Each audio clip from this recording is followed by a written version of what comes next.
العشاق تفرميج والاكلات السهله، هذه هي لا غوسيت اللي راكم تحوسوا عليها. ايماجينو في وقفه تفروها، حطي كلش في الفور خليه يطيب وروحي تتكسلي وراح تحصلي على واحد الوصفه متشخشخه وبزاف بزاف بنينه. تقدروا تاكلوها غير هكذاك في البلا تاع الفور ولا ديروها هكذايا دي ساندويتش. ما نطولش عليكم، نروحوا ديريكت للمقادير وطريقه التحضير.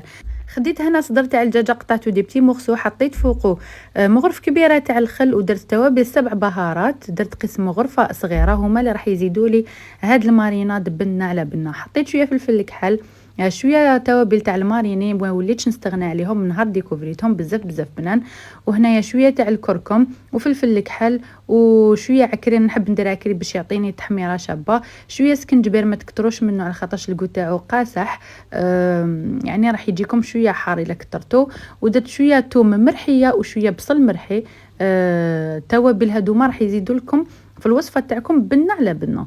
زدت درت عليهم هنايا شويه تاع الملح قيس الدجاج ديالي، وحطيت قيس 4 مغارف تاع زيت الزيتون الا حبيتو ديروا زيت سونغو، وزدت فوقهم 4 فصوص تاع الثوم كنت قطعتهم صغير، وزوج حبات تاع البصل. انا استعملت هنا البصل الاخضر، تقدروا تستعملوا البصل العادي. خلطتهم كامل هكذا كيما راكم تشوفوا وحطيتهم تكوتي. من بعد خديت البطاطا قطعتها دي بتي مغسو هكذا كيما راكم تشوفوا اون حطيتها في البلا تاع الفور.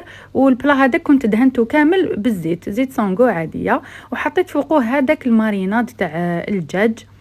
انا هذيك الماريناد نديرو ما في الشاورما، يجي بزاف بزاف بنين، تجي شاورما شغل كيما تاع سوريا. حطيت على هذوك التوابل اللي قعدوا لي في البول قيس كاس تاع الماء ودرتها فوق البطاطا مع الدجاج تاعي، وغلفت كلش هكذا بابي الومنيوم. الا عندكم بابي بيرد ديرو، انا ما كاش متوفر عندي. حطيتهم طابوا لي مده ساعه كامله في الفور وهما مغطيين. من بعد نحيت لهم قسمه تحمر لي برك شويه هذاك الدجاج دا دايب وطايب، وهذيك البطاطا جات دايبه تانيك وجات بزاف بزاف بنينه. حطيت فوقها صلصه الجبن اللي كنت شاركتها معكم في بزاف وصفات من قبل، او تقدروا تستعملوا اي صلصه جبن نتوما تفضلوها او موالفين تعتمدوها.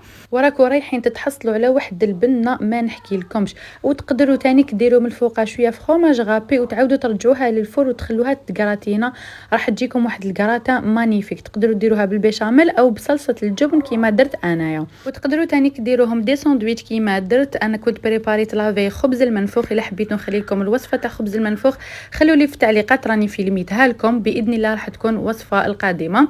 ما بقى لي غير نقول لكم تبقاو على خير، نتلاقاو في فيديوهات اخرى ان شاء الله. مع السلامه.